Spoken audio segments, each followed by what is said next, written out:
Today on Forbes, these billionaires are stepping up as HBCUs are squeezed by student loan cuts.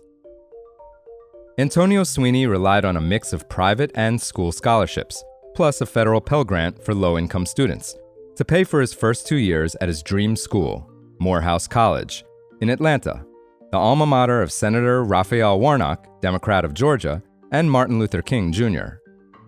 But by junior year, most of the outside scholarship money was used up, and he had taken on so many activities, from serving as class president to running his own side businesses, that he hadn't earned enough credits to keep his Morehouse academic scholarship. He filled the gap that year by taking out federal and private student loans. Now, in his senior year, his mother has come to the rescue. She borrowed $24,419 this fall from the federal Parent Plus program and plans to tap a similar amount for the spring semester.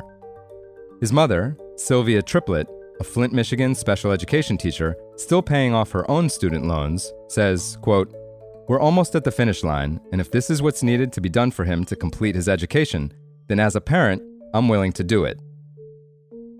Sweeney and Triplett shared their story with Forbes for a good reason.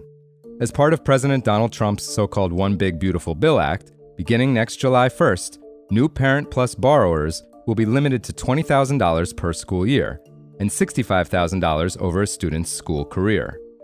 Sweeney worries, quote, "It's going to force families to have to decide to tell their kids, hey, we don't have enough money for you to go to your dream school." They're not the only ones thinking about the problems students at historically black colleges and universities, or HBCUs, have had financing their studies.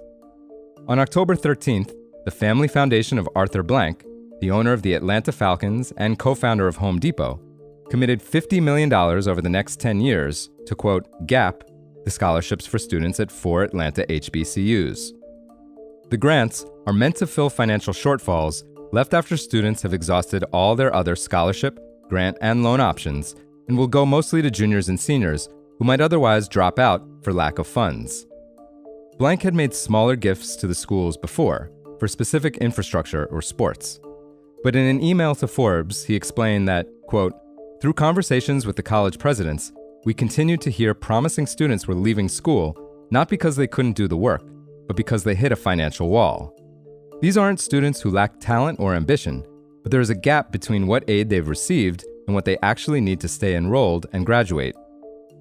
Blank added that while he's aware of the, quote, "broader conversations around student debt and borrowing, the gift isn't a response to that, but to the needs of, quote, real students in our community."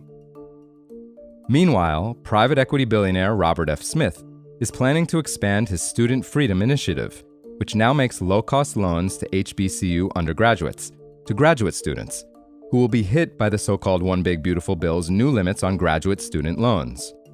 And in September, Mackenzie Scott, a novelist, philanthropist, and former wife of Amazon founder Jeff Bezos, made a $70 million gift to the United Negro College Fund to help build endowments for its 37-member private HBCUs.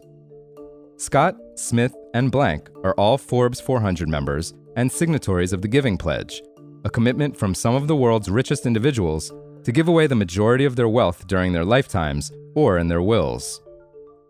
Chronically underfunded for decades, the nation's 107 HBCUs and their students rely heavily on federal loans. In 2019-2020, 65% of HBCU undergraduates took out federal loans, and 18% had parents who tapped PLUS loans, compared to 36% of students borrowing and just 4% of parents borrowing for undergraduates as a whole. For full coverage, check out Danielle Kemtob's piece on Forbes.com. This is Kieran Meadows from Forbes. Thanks for tuning in.